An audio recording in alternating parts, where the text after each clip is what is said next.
Hey, Glenn. How you doing? Good, good. Yep, just hanging in. A little later for us, but I'm still okay. Got a family gathering, but I already made sure it timed in for our meeting. You know we're gonna see.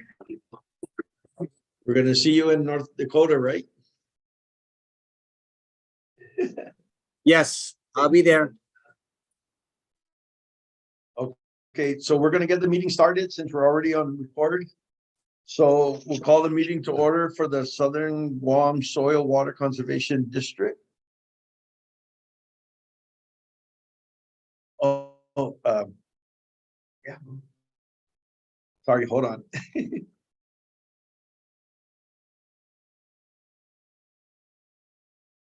Okay. So like I said, we'll call the meeting to order for Southern Guam Soil Water Conservation District. Regular board meeting with partners. Today is Wednesday, July 12th, 2023. The time is 4:03 p.m. We're at the College of Natural and Applied Sciences building in UOG, room 202, as well as conducting the meeting on Zoom.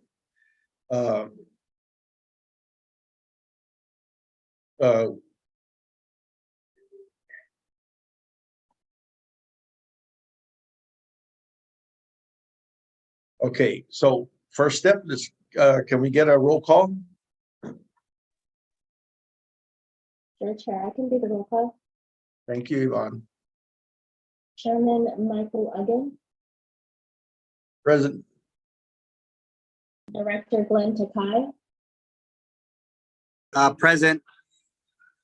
Director Yvonne Meza, present. Director Glenn Dula. If he's not here. He should be excused today. His wife got into a vehicle accident. Okay, noted. Director Martha Tenorio, Martha Tenorio's inaccessible in the Philippines at this point. okay, and then for our staff, we have Erica Pangolinan, the administrator for the Southern Soil. Okay. And is Frida here? Do I call her name? As well as our technical administrator, Rita Arsenis, is she here? She's here. She's here, right here. Okay. Oh, okay. Okay. All right. I believe that's all for staff. And then we also have some partners here as well, but I'm not able to make out some of the names and locations. Hi, Director. I do see Miss Margaret Avalar from Guam EPA. Hi, Miss Margaret. Half a day. Half a day. And then we also have Miss Jenalyn from the Northern District. Hello. Online. And I am also just letting in Christopher Rosario from Guam Department of Ag. Okay. So we do have a quorum. There's 3 board members, so that's constitute a quorum for our district. Gonna backtrack a little bit here, and I just wanted to do a little opening. So it's been a while since our board has convened with partners during the regular board meeting, and the last time was back in January during their joint board meeting with the North. We also met in April, but that was for the local working group meeting held in connection with the CIS conference. We have some updates to share with our partners, and we look forward to updates from everyone. So thank you all for attending. Also bear with us as our new board reorganizes and adjusts. Hey, and let the record show that and that NRC. Yeah. Sorry, I'm drawing a blank here. Jay Dornilla is here. Thank you for showing up, Jay. Okay, so with that said, we need a motion to excuse the absences of our board of directors.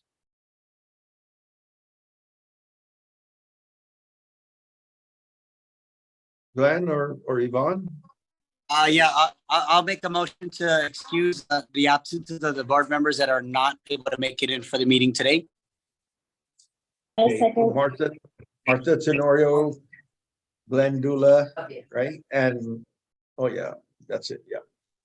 Okay, all in favor, say aye, please. Aye.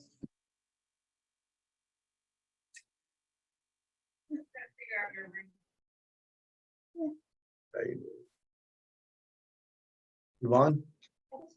She did? Oh, okay.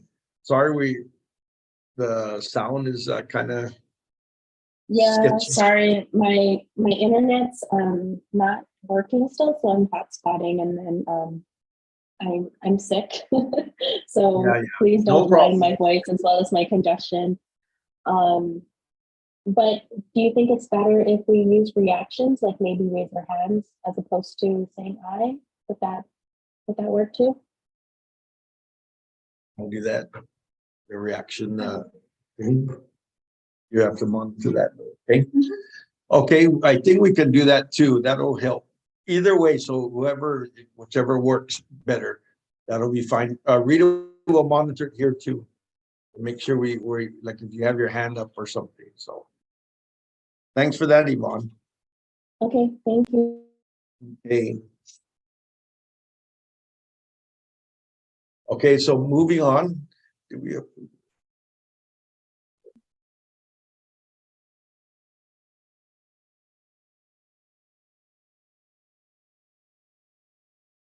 So we didn't approve the meeting agenda.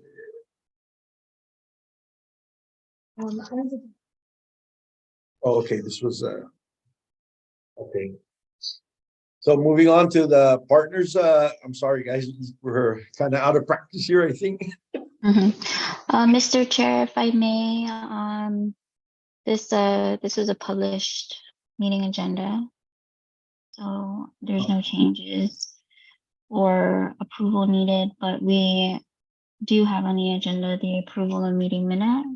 Oh, yeah. But at this time, there are none to approve, so Okay.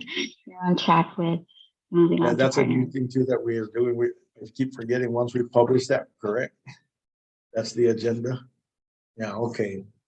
Thank you for that, Erica. So we'll start with the partner meetings. Who was the one, was it Margaret that came in first? So Yes. Miss Margaret, you can jump in when you're ready. If you have Sure. any input? Half a day. No, it's good to be back in the meeting. Sorry, I don't have a camera on my computer, but nevertheless, I congratulate. I didn't know Yvonne was a director on the board. Wow, that's a nice surprise. So congratulations, Yvonne. Nice addition to Thank you, your Margaret. group. Yeah, you guys are doing really well. I'm so proud to be a member of this group. Yeah, I was at the April meeting, what is it, the working meeting? That was great. Sorry I didn't stay back for the treats, but it was a great meeting, and actually I thought it was very successful. So anyway, Guam EPA is we're still in disaster debris. We have one more disaster debris site that remains open. We had 3 main sites where we're collecting all kinds of debris from the recent storm, and 2 of them are closed. All the green waste sites, I believe, are inactive, and there's still some illegal dumping that's going on at those. So our monitors are reporting that daily and trying to work with the mayors because it's primarily in the villages. So trying to curtail that and bring that to a stop, because the green waste is no longer being collected. I believe it, except up at the main station up at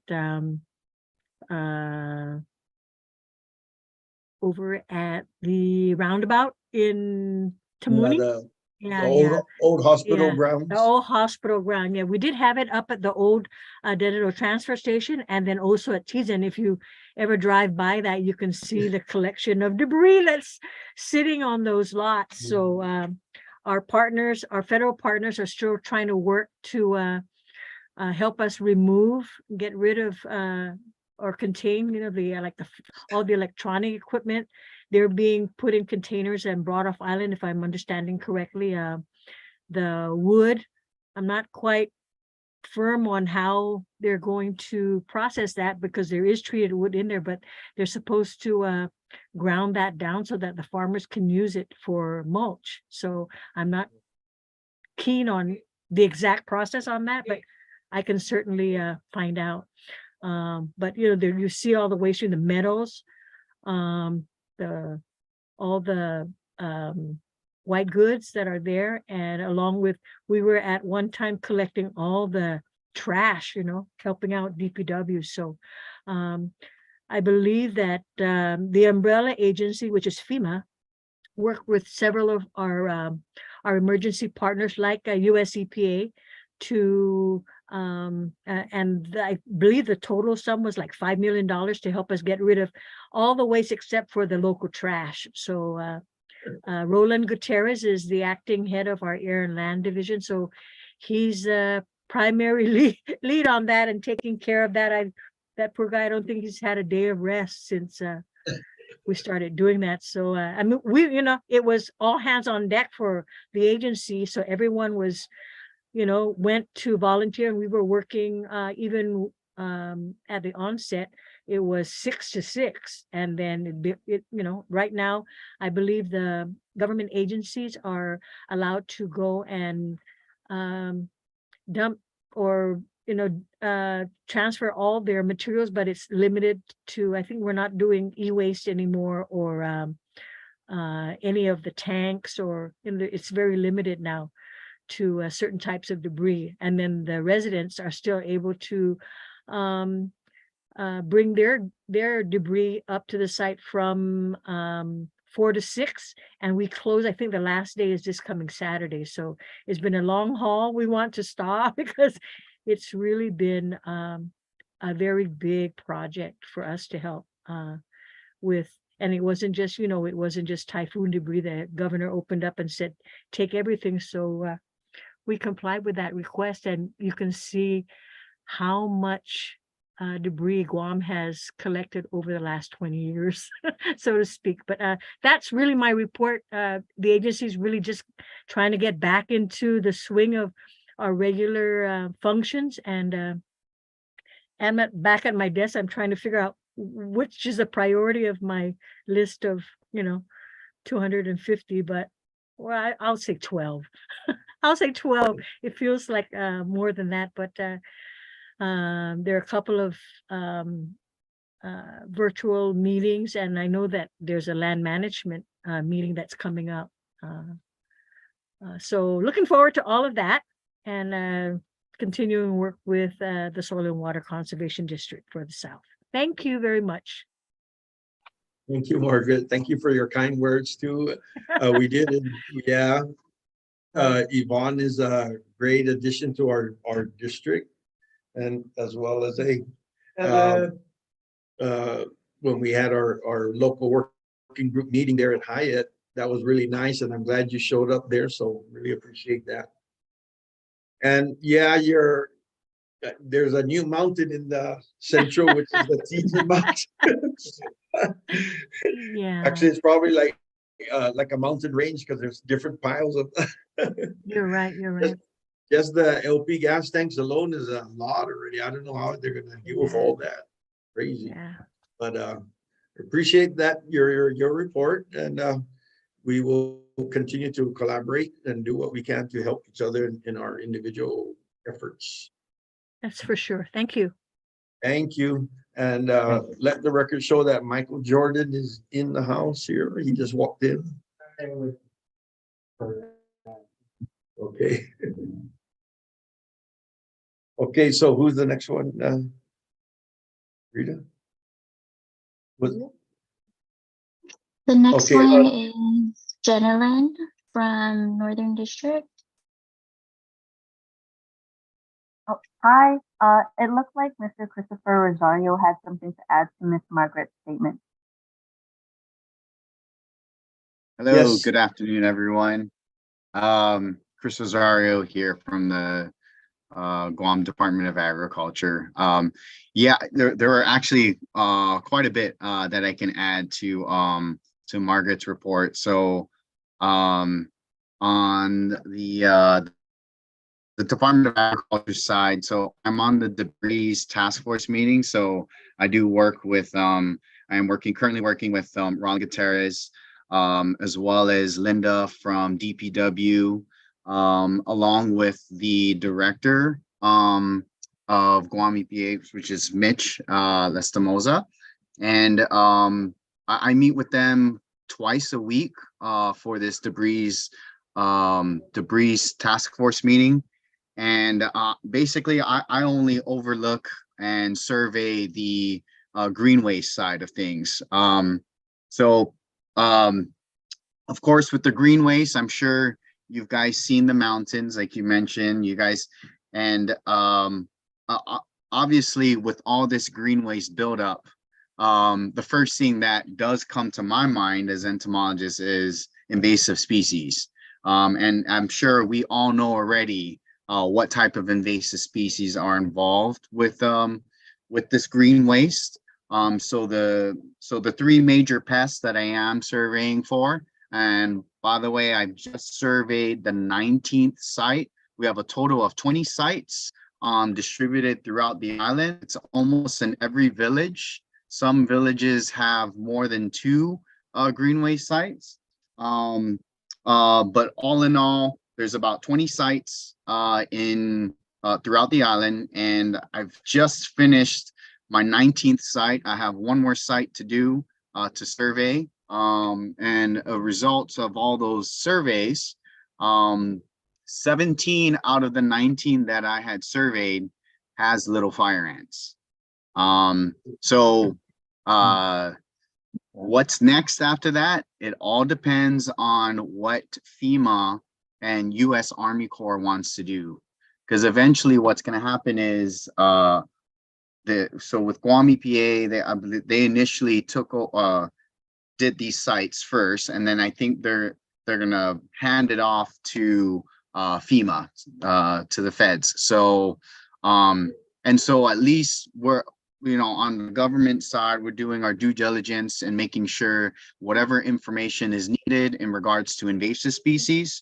And then another thing that did come up was endangered species, which is ESA listed species. And the major concern right now is the tree snail. And with all the debris that's been placed around the island, some debris piles do pile up next to the jungle, which is a big concern because of endangered species. And if little fire ants are in these debris piles, now you're introducing little fire ants in a tree snail habitat, or an endangered species habitat, which is essentially the tree snail in this case. So that's kind of the gist of things with the green waste. Now the green waste, it will eventually be processed. It'll be mulched, and I think there was a talk today on not doing the air curtain burning and just doing the mulch, which is good on our side, because at least with this mulch, the idea of this mulch, at least when we were doing the bid specifications to do so basically to put out a bid for the vendors to what's that called, to bid for, right? So it looked like LMS was the only bidder, or I think it was Pacific Unlimited, but then I think Pacific Unlimited might have backed out, and so LMS got the contract. And so the idea now is just for LMS to go in each site and do the mulching. And as the mulch is being produced, that should take care, well, theoretically, that should take care of little fire ants, as long as it's not sitting for a long period of time. And now if that mulch is sitting, then of course, and Department of Agriculture, I'm still going to go out and still do the testing even after the mulching, because I don't know, at least to me, then this is a great study to do, if little fire ants are still persistent even in mulch piles. And so that's something that I plan to do, is test these greenway sites after the mulching phase. Once that's done and we find that we're clear of little fire ants, then we can have the farmers, have you guys pick them up and basically have them out to your farms. And yeah, and that's kind of the plan at this moment, for these green waste debris sites. Any questions? I'm free to Yeah. take questions. So is anything being done like right now as far as like establishing a perimeter where their isolation zone, right? So that these fire ants can't spread, like you said, to the native forest and all that. Is there anything like Yeah, that? to the native forest. So my biggest concern and my main point in these meetings is, can we establish a buffer zone for these debris sites, or these debris piles? I'm sorry, not debris sites, but debris piles. The debris piles need to be set, like you said. Yeah, that's a good point, Mike. I've already stressed in the meetings that there needs to be a buffer, at the very least 30 to 40 feet, so that the ants don't crawl into the forest and start infesting that general area. But if you look at most of the debris piles, you can see that it's tucked up against the forest or tucked up against the jungle, which is a big no-no. And actually, there's an executive order that actually says that in emergency situations, invasive species should be mitigated even in disaster type situations, Yeah. because now we're going to have to deal with the long-term management for little fire ants in these debris sites or properties that are adjacent to the debris sites. So Well, so that is one of my big concerns. And I think at this point, it's the equipment that has to push all that stuff back. And that way we'd be able to, and the part of the problem with these sites is that they're so small, they're so tiny that they're trying to make space for LMS's grinder or mulcher to come in and do the mulching process. And some of these sites, I'm sure you've probably seen it. There's like the MTM baseball field, the Sinahanya baseball field. They're really tiny places, and less than half an acre. And that's the major problem with having these debris piles established in the first place. So, well, Chris, that also it shows that the lack of planning there, because I don't know what happened to Guam's like emergency preparation planning and all that for typhoons and all that, because we used to have good ones, and it looks like there is no plan here. And to put a debris, we're being more reactive than proactive at this point. Yes. Of course, but and likewise, I just try and do my due diligence, at least and our end in covering in the invasive species side. I did also warn them that the longer that these debris sites sit, the longer that it stays this way, the more invasive species. I'm sure we already know rhino beetle is going to be it's a huge breeding ground for rhino beetle. And then secondly, you're going to get hornets that are going to start coming in and using these debris sites as nesting homes, because they love that rotting wood material, and same as little fire ants. And we're only contributing to the population boom for invasives. Yeah. I have a question. So Sure. I actually just got done talking with Dr. Aubrey Moore.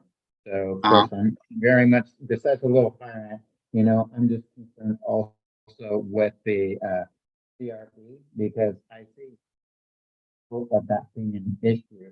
So is there any talk of any of the sites anytime soon to kind You might want to of speak louder, monitor? Jordan. Sorry, Oh, can't really hear you.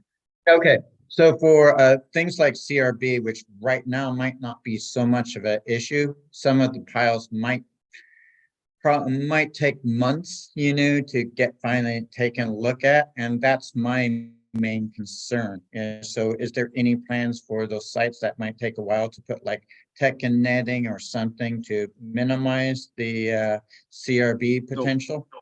So problem with techinating at this point is that it's not readily available at this point. And there's only one place that you can actually get it here on island, and that's Guam Home Center, because they have the Right. actual dimensions, size, nylon size, whatever.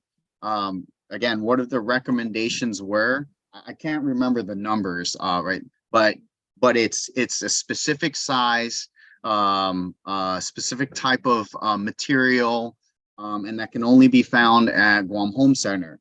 With Okay, these I debris was just piles, curious. though, yeah, the Uh, debris piles, though, they're not mulched, so they're not evenly well distributed. So you have branches sticking out, and so you're probably talking about a ton of tech and netting that's going to be needed for 20 sites that are piled up higher. Some of them are about two to 3 stories high above my Right. head. So Oh, yeah, it's I've pretty seen those. extensive. Yeah. So like, So earlier there's you a lot of mentioned, tech and netting. Yeah. earlier you mentioned that the air curtain burners are probably not going to be used. Now, I know with the Forest Service, with my supervisor and stuff, we were wondering about what was the intentions. By the way, there's also potential money for such from the Forest Service if there is interest with that, including getting some a mobile versions that could be put on back of a truck, you know. Yeah. But you know, for the next couple of months, you know, my concern is mulching's great. I think that's a great approach, but you know, if you can't get to a site for another 3 to 7 months, you know, just because of site access and other things, would Well, the air curtain burning be viable options for those locations? so air curtain burner is a bit difficult because now you have to get the fire department involved too as well, because it's still a fire hazard, and there are laws that are stated that if you're doing air curtain burning, you gotta have I think a minimum 100 feet clearance. Maybe Mike might know a little bit more about it, but there's a much more there's more clearance that's needed for air curtain burning. Now, as I mentioned earlier, these sites are really small, and actually there's only 3 sites that actually only 2 sites that actually pass that to have the air curtain burning. And additionally, with air curtain burning, it takes a long time, and so we're probably going to be air curtain burning for the next year or so, just to get through all this debris. So that's the major issue right now with air curtain burning. And so we want to decrease volume as quickly as possible. Obviously, it's an eyesore for all of us to see when we pass by Tizen. And so, you know, and you know, I really do commend Guam EPA with all their efforts in even separating this debris. I mean, to accept it is one thing, but to be able to separate all that stuff is even more of a nightmare. So again, I commend their efforts, and all I can do right now is provide support. Okay. Yeah. I That's appreciate it. One thing, could you do me a favor? Just keep me updated, particularly on the invasives. You know, thanks for the little fire ant, but for the CRB and the hornet, you know, keep me in a loop. Okay. There I can might send out I can go ahead and send out maps, data sheets for the survey that I've been doing for the past 3 weeks already. So if that's something you guys are interested in, I can pass on the maps and show you guys the designated sites through a map at least, and then show you where all the LFA negatives and little fire ant positives are in these piles. But we just have to make the assumption that they're all over the piles already. So, yeah. Okay, I would That's all I definitely got. appreciate that. Thank you so much. Yep. So, okay. Thank you, Chris, for that. That's very informative. We really appreciate that. And it opens our eyes, and it opens us to realize how bad we need, Yeah. or how much more we need to plan and prepare for, right? Correct. Correct. Yeah. Yep. I agree. Okay, moving on. Erica, who's the next one there to? Who's our next partner? Well, since Chris still has the floor, did you have anything else to report on your end, or- Yeah, no, other than that, that was really my update I wanted to give you guys. And hopefully the mulching process takes place as quickly as possible.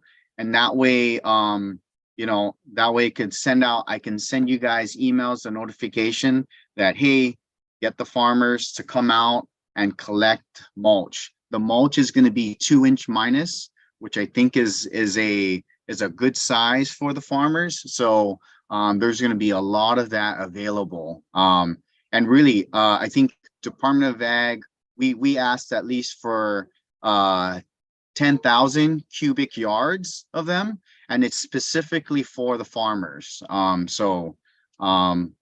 Yeah, we wanted to make that readily available for you guys. Yeah.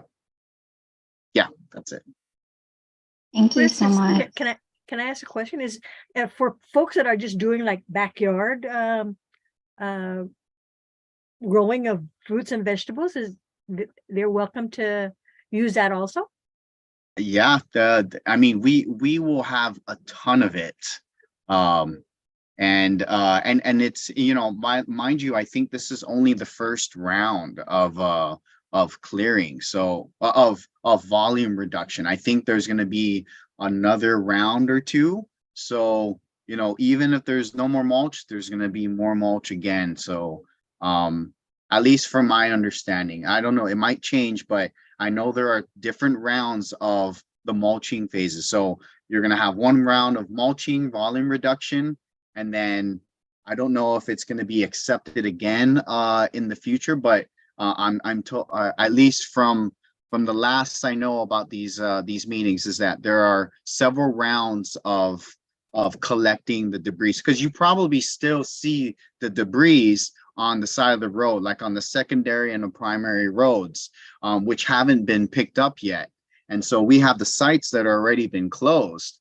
And not to mention, you also have the schools that still have to clear the debris in the schools, so that school can start, I believe, August 9th. So those are things that like within this next month or so, it needs to pick up. So so more green waste debris is going to be coming in. So there's going to be a lot of mulch readily available for farmers, backyard farmers.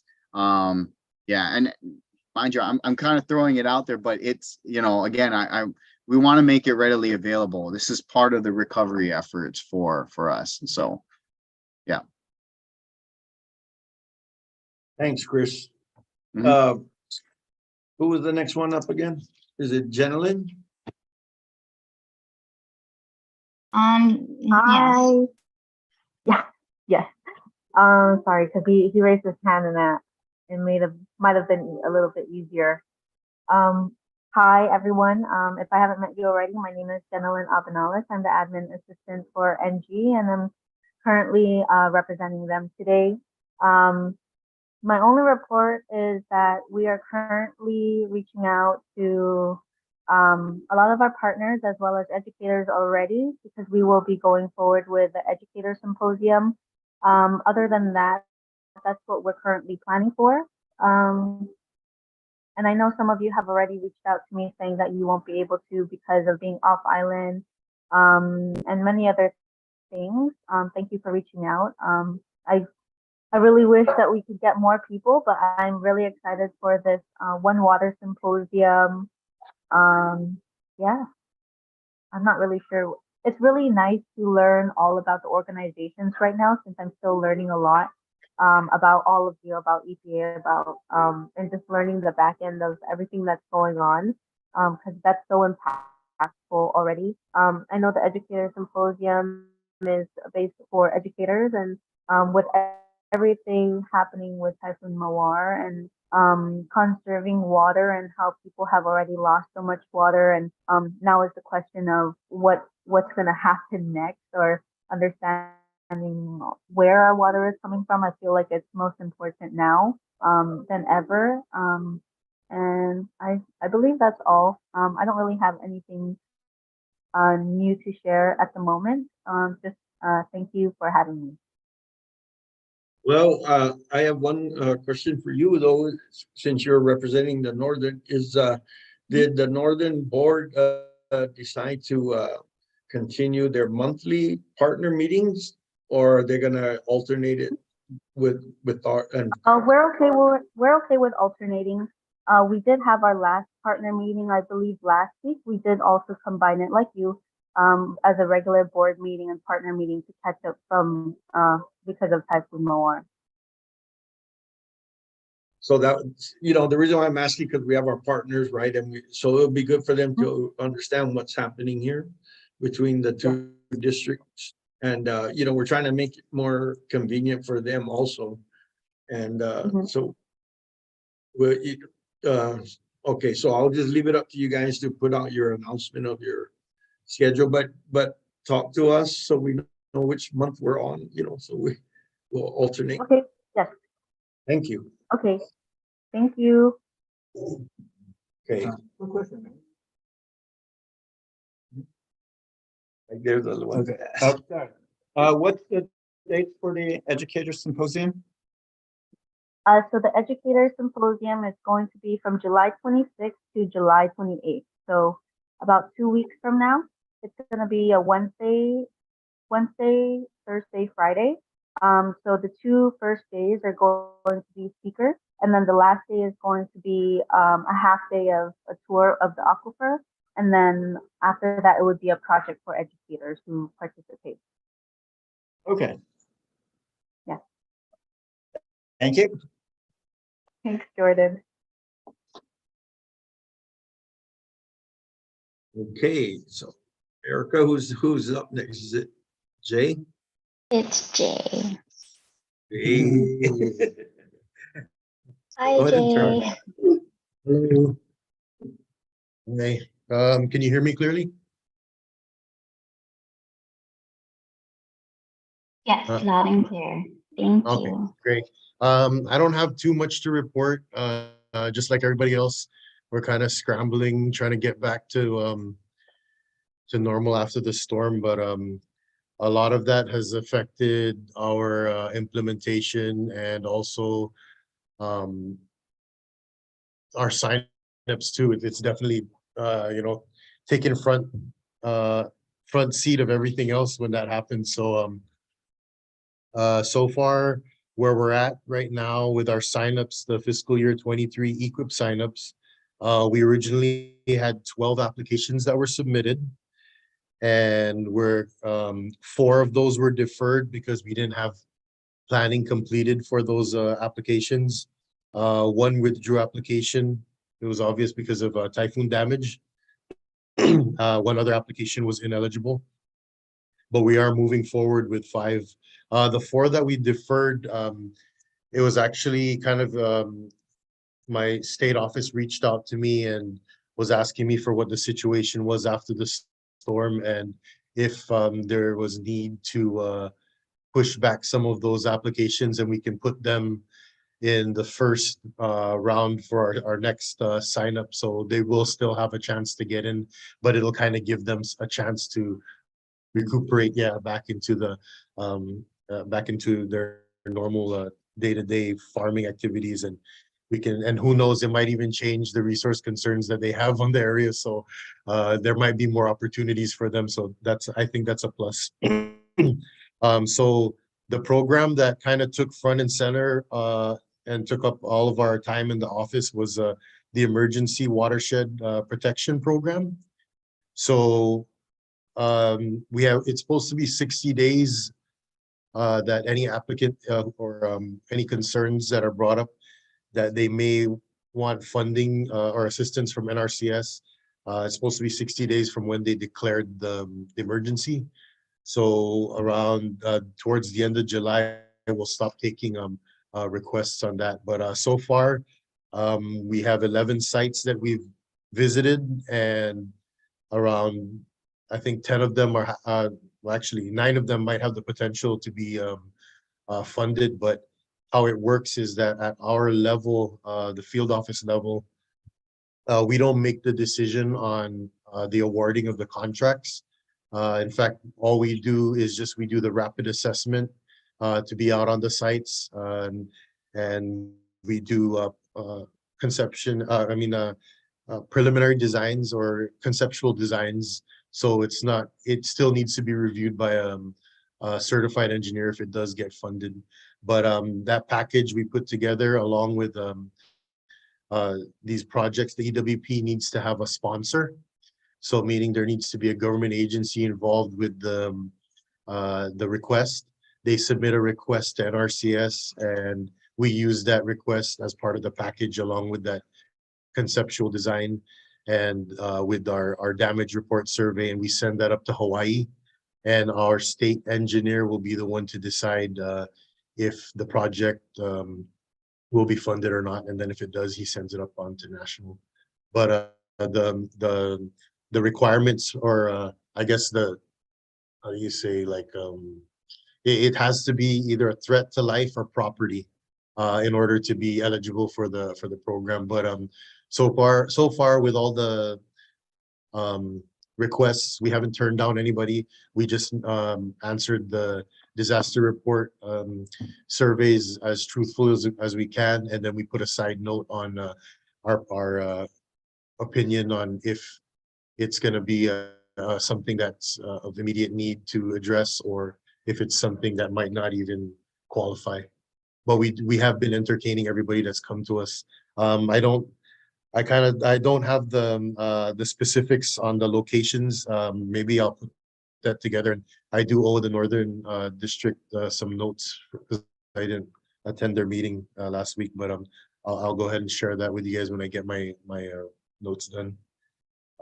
So moving on.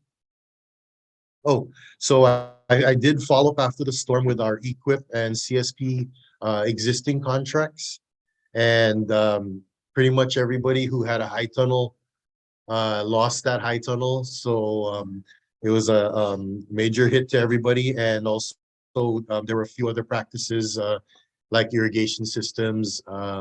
Some people were using synthetic mulch material that got blown away. So any of those, I just reported those to our state office, and right now I'm currently waiting on guidance on what to do next.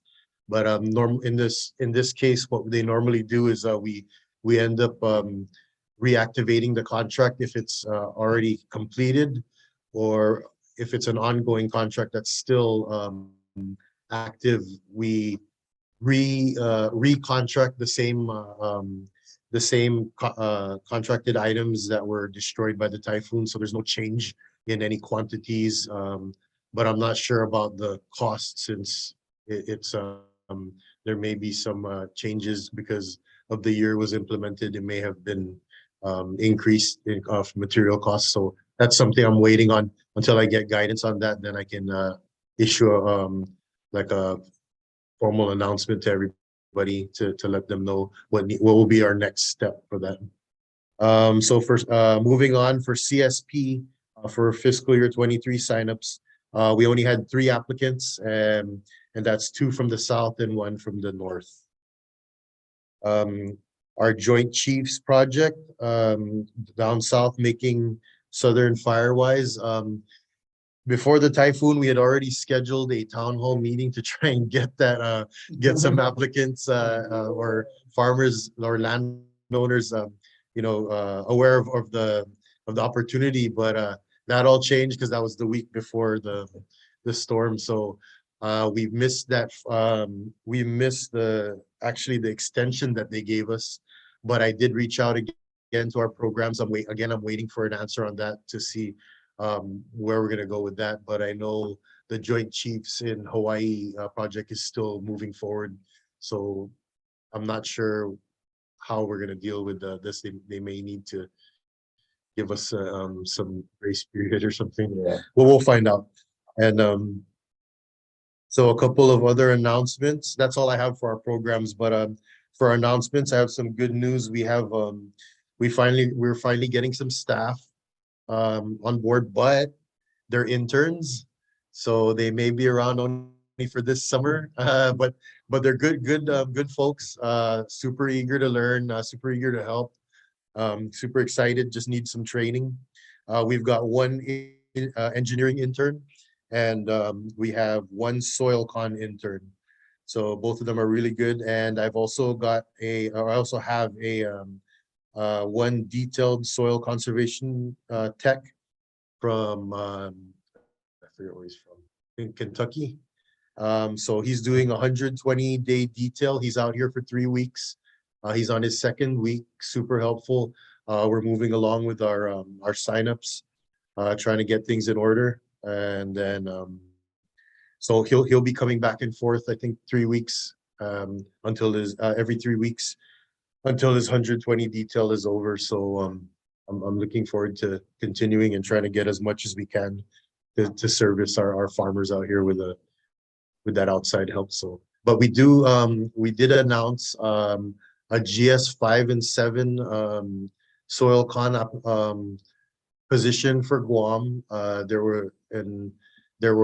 We already went through the panel, so we may be making selections soon. And then there's also a soil con position that just opened up again for a GS 11. So if you know anybody that's interested, please go on to get your resumes ready and together and go into USA Jobs, and it's under for Barragata, Guam. So that's a good opportunity for a lot of our maybe our UOG graduates, or maybe somebody you know that's trying to get back home that has that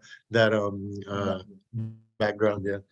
All right. So and I know so Susan Kubo, she retired earlier this year. She was the assistant director for partnerships, but now there's someone in her place, and her name is Corey Hisashima.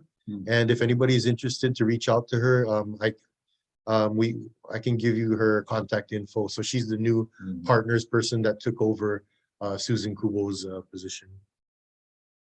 So that's all I have for my partner report for NRCS. Thank you. All right.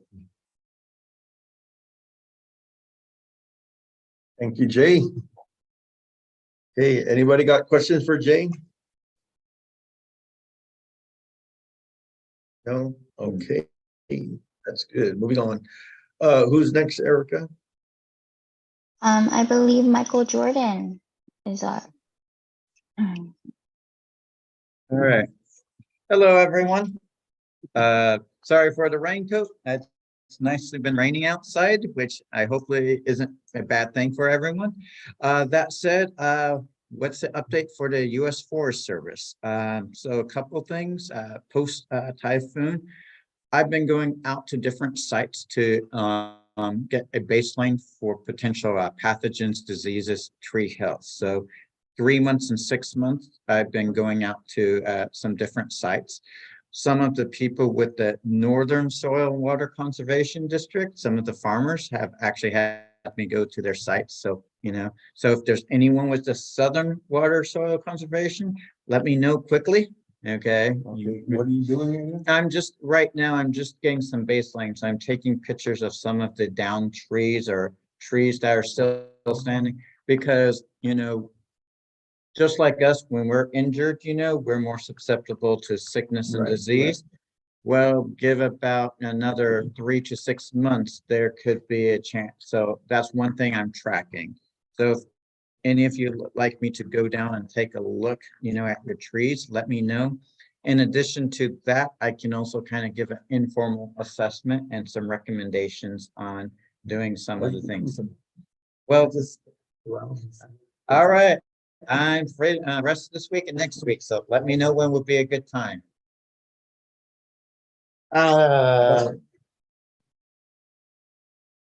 Okay, but get back to me, bummer. Okay, so that's one thing I've been working on. Also some other things relate to the assessment is I've been going to the tree reforestation sites, that U.S. Forest Service has been working with Guam Forestry. It's definitely been interesting looking at the effects of the winds and the acacia. Okay, some preliminary things. Acacia is great, but definitely needs to be the typhoon thinned it, but the natives that we planted intermixed seem to be doing all right, but they weren't that high. Also, just as a minor side note, the mango patch at the extension, UOG extension, they're all good. And the reason being is they were toppled a few months ago. And so they survived probably because of hindsight. But that's what I've been doing as past few weeks. Also, one thing I might also mention, so Jay mentioned the Joint Chiefs Project. So I'm the other half of the Joint Chiefs Project dealing, if you don't know how it's funded, it's basically a joint program between NRCS and the U.S. Forest Service. So Jay deals with the private landowner side. I deal with the government side. So that would be Guam Forestry. Okay. So I've also been looking at some of the sites related to that post-typhoon. Okay. In addition to that, and I'm speaking with my contacts and from also DC, they understand that there's typhoon situation. One, we just got our money released, earlier this week. So from the Forest Service, we got our money released. There's still a bunch of paperwork and it'll be distributed to Guam Forestry to help out with that. That said, DC understands the issue with the typhoons. So some of the deadlines are, a little more fudgeable. In addition to that, there is talk that because one of the parts of this project with the private landowners is for fire breaks and, green breaks and agroforestry, there might be a little room to slightly reword some things. I think there won't be much rewording since the spirit of the things would, after the typhoon, given, you probably like to have more, trees growing at your place. So, probably just a slight modification of the pre-typhoon approach, and so there's been some talk with that. So between me, Jay, and others, and also with coordination with people in Southern Guam, maybe have a, more or less the same plan, but a slightly different emphasis since it's post-typhoon. But it looks like, at least from DC standpoint, obviously certain deadlines have been missed, but they're understandable given the typhoon situation. So, and I guess with some other issues too, as this is just, long-term, we are continuing to help out with like CRB and everything. We help fund the different activities. Here was at Dr. Aubrey and more. He's going to be retiring in the next, few months. So for things with CRB, hopefully there'll be a suitable replacement. But these are the people helping out with that. The other thing to also mention, if you're interested in potentially getting a money or grant, right now the Forest Service has money, and it's just finding the appropriate people and programs to give it out to, and that's through the infrastructure project. Okay, so well, it's It's a long name, things, but US Congress Infrastructure something bill. It's long. So those are just some things to make note. And some of these funds can be potentially used for the post-typhoon rebuilding. So if any of your agencies or a NGO is interested, get in contact with me and then I can direct you with the appropriate project manager. Okay, so if you want to do something with a village, working with a village mayor, that would go under probably our urban and community projects. If you're a little more rural, then we have our forest stewardship and legacy. That would be Katie Friday and BJ Friday. If you're having issues with diseases and you're worried about the tree health post-typhoon, we have different things. So just get involved with me. There is potential money. I can't make promises, but there's money. All right, any questions?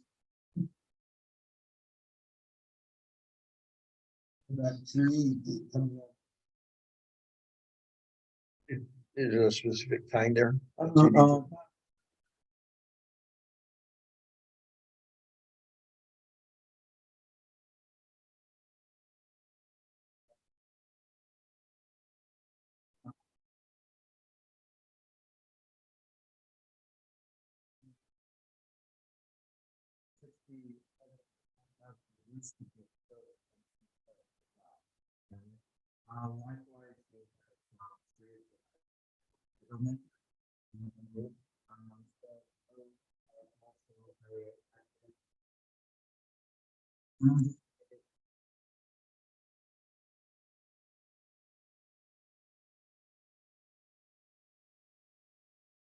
Some other, it was not.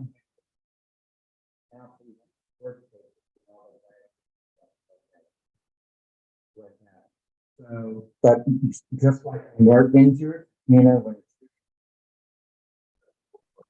Sorry, we can't hear you. All right. Might have to Okay. redirect the computer over things.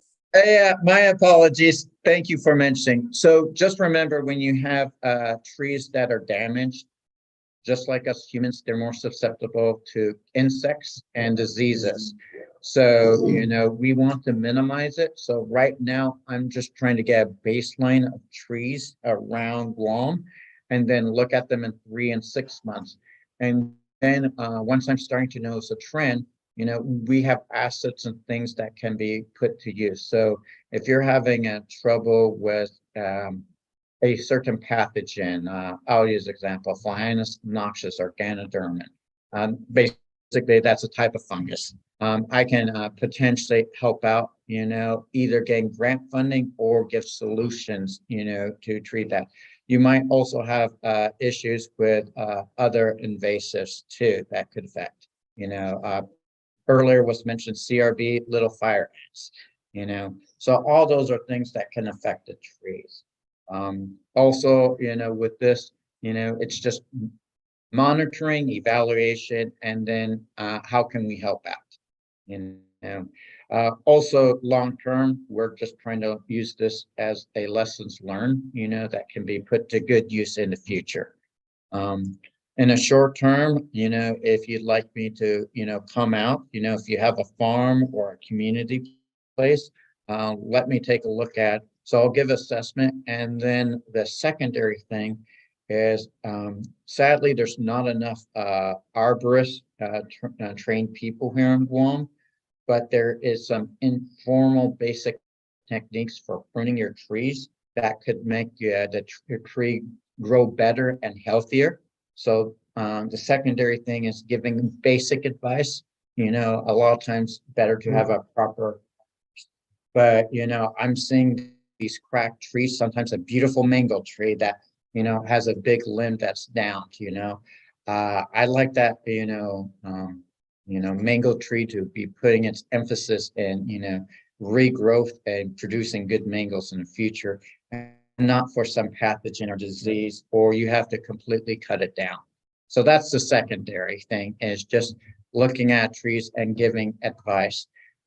Third, And I've been doing this with some of the farmers with the Northern Soil and Conservation District. It's a little more, not saying anything bad with Southern, but because we know the soil up in Northern Guam's not as good. Earlier it was mentioned mulching for the green waste sites. Well, everyone has your own mini green waste site, thanks post typhoon. So there are certain techniques that you can use to make use of the green waste for your own productivity. So one thing is, if you're able to mulch it and have a chipper chopper, that's great. But there's a technique, I would call it hill culture, which you can take logs and then smaller branches and then cover it with mulch and stuff. And it's a way to reduce the amount of water needed, and it improves the soil. And if anyone's interested in that, I can help you out with that. I'm already helping out with 3 farmers with the Northern Soil and Water Conservation District on that. Yeah, yes. But anyone in the southern one, so besides looking at the trees and stuff, if you're interested in that, those are the secondary things. Reality is, I just want an excuse to get out on the field and not be in the office. Let's be honest, okay? All right, any other questions? I have one. Yes. What is considered a damaged tree? And that's all. Okay, damaged tree, obviously, if you have, a broken branches, if it's fallen over, that's the obvious, but it could be much minor things. So, say during the typhoon, wind caused tin and other debris, so you have scarring from the bark. That is now a vector for, various insects to get in and pathogens. Exactly. It doesn't even have to twist, just simply debris just hitting and breaking the bark could be something as simple as that. Likewise, if it's lower down, now it's opened up, and then you have the added elements of feral pigs. So, you have these things. So, I know you're not an expert, but if it has broken branches, that's the first thing, but if you notice that there's, bark, is kind of ripped off, from debris, tin or whatever, that's what I'm talking about. And then also if it's trying to heal, so how trees will naturally heal is just like us, we have kind of the around our cut, like a inflamed area. Trees will do that. If it starts having, fungus and other things around it, that's the other signs, and that's why I'm actually going to be looking for in about 3 to 6 months. So given it's about, we're approaching now 5, now almost 6 weeks, you might not yet see that at this point. Okay, thank you, Michael. No problem. And if you need me to look at something, you have my email, just message me, and I'm looking forward to an excuse. Let's do. All right. Any other questions? All right. That was a good one. Okay, is there any other partners out there, Erica? I think we got them all. Not a Yeah, ball? definitely. All right, good. Great reporting, guys. Thank you. So we are gonna move on to our Southern District report. So now you guys have turned to bear with our your turn. Okay, I'm gonna go first with the budget and finance activity. Quick updates regarding our budget and finance side of our board. According to the FY 2023 budget law, the Southern Guam is to receive $100,233. To this date, we've received $50,056.50. So UOG has been sending us regular notices and making sure that we get what we're supposed to be getting, and keeping our allotments as mandated. Southern Guam submitted its budget request to UOG back in March. which we requested a $270,500. But as budget season is upon, as we're in hearings that commence, it's critical for us to advocate for our funding, right? So everybody can pitch in and help on that regard, would be appreciated.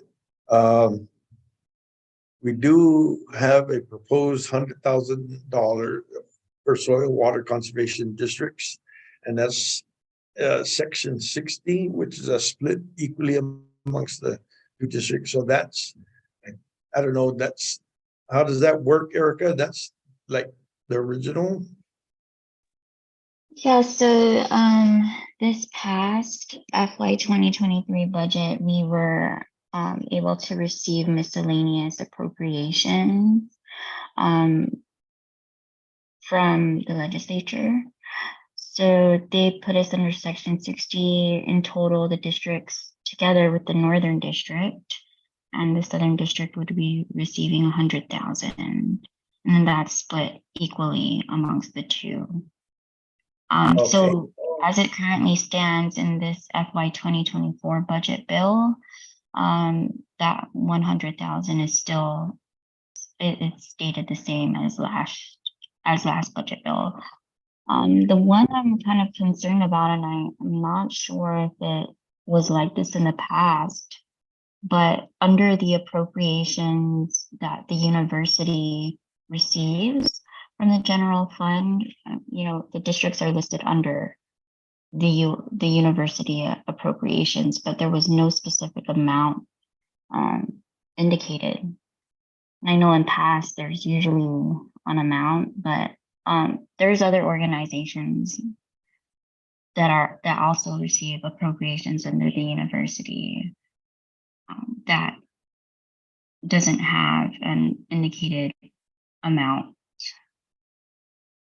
within their section, like Weary, for example. So I'm not sure if that comes in after the fact, but I think it's worth looking into just to make sure that it's not open-ended like that.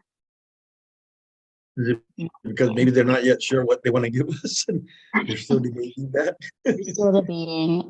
Otherwise, it, you know, I'd expect to at least see what was indicated last year, which is a 66,000 for each district. But yes, I think that's something we should just look into to ensure.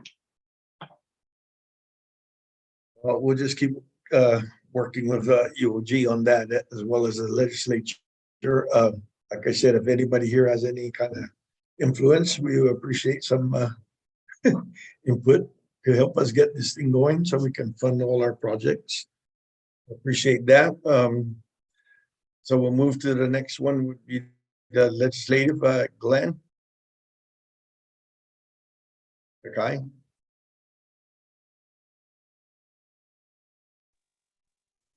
Hey, good evening, everyone. Sorry, I was trying to find my mute button there. Okay, so for the legislative activity report, currently we have the Southern Guam has been working very closely with NACD. For those that might be live streaming and wondering, that's the National Association of Conservation Districts, in advocating for conservation programs for our region's farmers and landowners. And in that, there's a few updates. The Southern Guam attended the NACD annual meeting in February. And during that meeting, our very own chairman, yay, Mr. Michael Uggan, was elected to serve on NACD's executive board. That's the highest you can go there. And this is a first for Guam. And we're excited that Guam made it to the executive level. So congratulations there to our chairman and our one of our guys here. So Guam's at the executive level at the NACD. And then following that annual meeting, and was the spring fly-in, and both the Southern Guam and Northern Guam had a representative. Our chairman, Michael Uggan, and Teddy Lee Conception from the North represented at the NACD spring fly-in in March. Our Guam representatives also met with our members of Congress and staff to advocate for NACD's Farm Bill priorities as it pertains to conservation programs and natural resources management. Prior to that spring fly-in, our team coordinated and met with the governor, Senator Sabina, and our Congressman Moylan to introduce the districts and inform of the attendance at the spring fly-in. So that was good.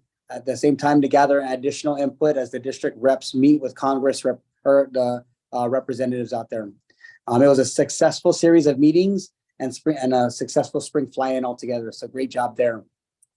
A few of our reps will also be attending the upcoming NACD summer meeting. That's going to be happening this week in North Dakota. Just a note, a couple of Guam board members have been appointed to serve on various NACD subcommittees. And because the structure under the new president, Kim LaFleur, right, is the structure's been basically changing or has changed under this new, and so now they're having just new committees. And Guam was appointed to the Natural Resources Committee. I'm in that one as well. And Water and Climate Subcommittee is our director from the South, Yvonne Manglonia Waneza. And then also in the South is Dr. Glenn Dula is our invasive species, and he's in that subcommittee. And from our northern soil is Director Katrina Regis will be in the Public Land Subcommittee. And so pretty much that's if there's any update of efforts there, Mr. Chair, that's all pretty much for the legislative, at least on my behalf. Yeah, so I think most of these committees, they're just meeting for the first time over the last month or so. I myself was a part of the legislative committee because invasive species is a part of the legislative subcommittee. So I did attend that, and so did Glenn Dula. But it's all just a meet and greet and get to know the ins and outs of how these subcommittees will be functioning and how they relate to the main board. So, yep. Thank you for that, Glenn. Good reporting. Let's move on to the education and outreach report. So Dr. Glenn Dula was supposed to report on this, but he had a little emergency that he had to attend to. So I'll just kind of go along with his notes here. Southern District, in partnership with YOG, the CIS and Northern Guam, hosted the annual local working group meeting on April 11th at the Hyatt Regency. It was a great success, and even Margaret Aguilar there commented about that. Thank you, Margaret. The coordination effort was led by Glenn Takai, Teddy Concepcion, and Erica Pangilinan. We appreciate the partners' active participation and input. We have the minutes available from that meeting, and we can share with our partners on that.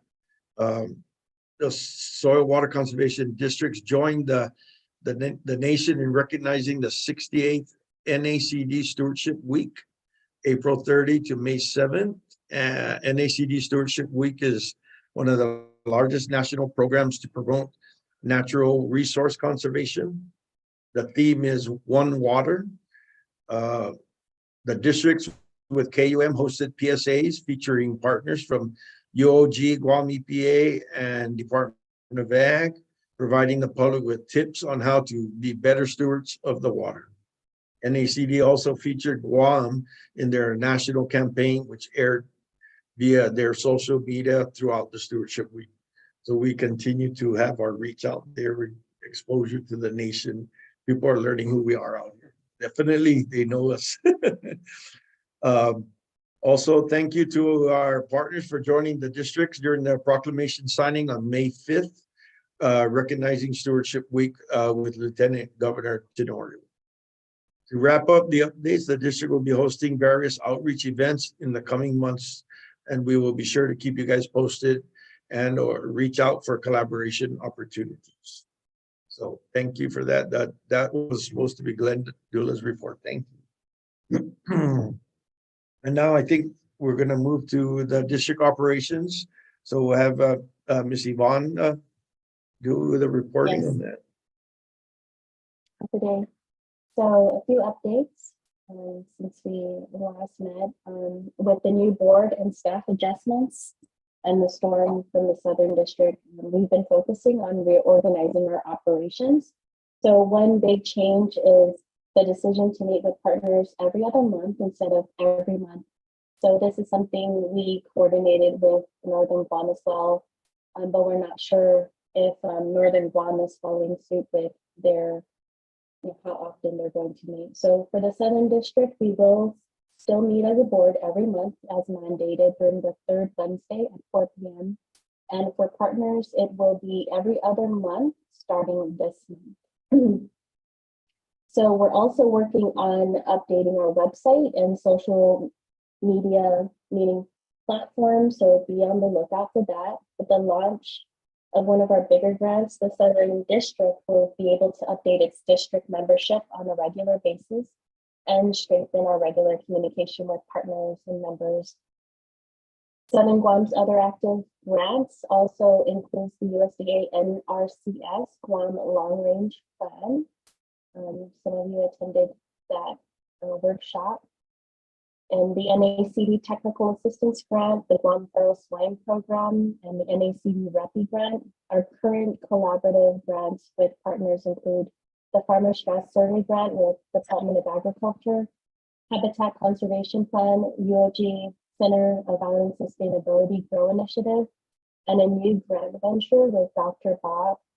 This is actually a grant that has been revived by Dr. Bob. Let me get some information about it. He's still in the process of polishing the project out. So this is the title of it's Engaging Landowners and Communities in Increasing Ecosystem Services of Guam Forests, Demonstration, Education and Promotion of Agroforestry and Soil Water Conservation. And so for the two main goals from this grant, the first goal would be to increase Guam's food security by increasing the number of food producing trees established on public and private lands. And goal 2 would be to build partnerships in Guam to promote agroforestry species, excuse me, and practices in local agriculture and forestry programs. So more to come on that information and what roles our partners as well as the districts will play in this. And that is all I have to report right now. Any questions? I do have a question. In regards to the website, Mr. Joe has suggested I assist in that as well. What his idea was to have a GACD website that would go to both the north and the south.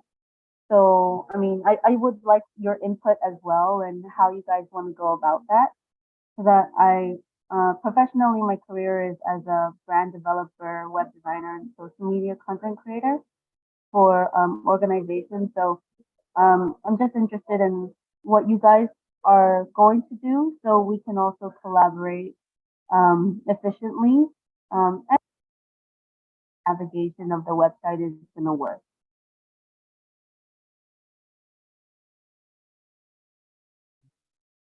Well, okay, well, we can talk about that going forward, and maybe you can reach out to Rita here or Erica as we go forward, and we'll talk about that. Okay, sounds great. Thank you. Hey, this is Michael. So not so much on the website. What's the plans for the social media? Sorry, I'm younger. I'm kind of used to social media.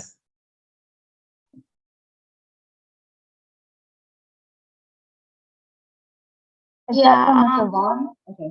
Yeah, is that for the for us, the Southern District? Well, yeah, we're working on. We do currently have an Instagram and Facebook account. It's just all of a matter of getting on there and posting more. But we'll definitely put out an announcement with all of our handles and whatnot. Okay. You know, for the young folk. Right. Okay. Is there a problem with the computer? Oh, right.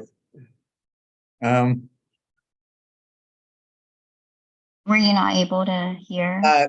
No, the computer screen just went blank, but you can still hear us and see us. We can hear you. Okay, sorry about that.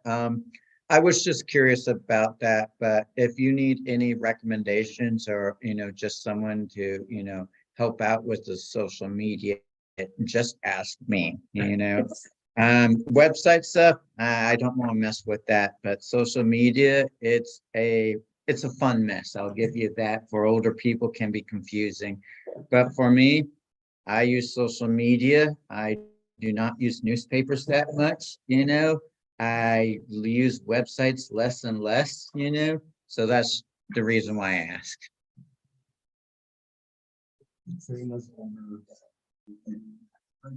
Yeah. Mhm. But Thank yeah, you so much. but no problem. Just feel free to keep me in the loop, with that. And I also have some recommendations. So when I worked with the Everglades, we had a couple people that got trained and authorized to do social media. And the reason being that if it's just one person, unless you have a person that is paid and dedicated to social media, you're going to get behind on things because you have other important things, grants, paperwork, reports, whatever, and you're going to kind of put that on your back seat. While a lot of people still use social media as a way to get information. So it might be good to have a couple people that have been, properly trained. And so they are given admin rights so they can, make a posting, hey, there's an event or there's a grant or whatever's going on can be posted, That's just my suggestion.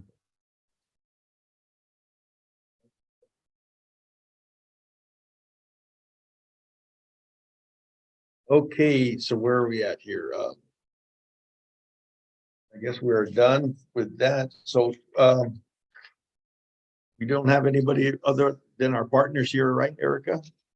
No public comments for today? No, unless there are any final words or thoughts from our partners. Anybody want to throw in anything? You're free to do so. Okay, so we're on our announcement. So well, as stated earlier, our partner meetings are bi-monthly, the second Wednesday at 4 p.m. So the next one is September 13th at 4. Business meeting convenes every third Wednesday. But due to our NACD meeting, we're gonna push it to July's meeting to the 26th. Partners in the public are always welcome to attend. Information of our meetings are posted on the government of Guam public notice portal and featured in the newspaper as mandated. So we still have to use the newspaper, Mike. We have to spend money on it too.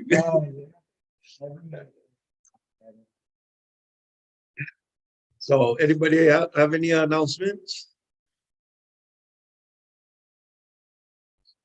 Nothing? Okay.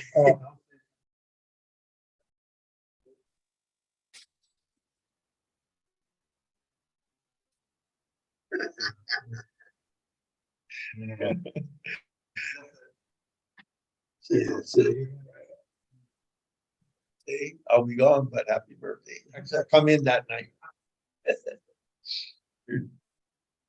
So happy birthday to you. So how old is that now? Are you gonna be 30, so you're not young anymore? No.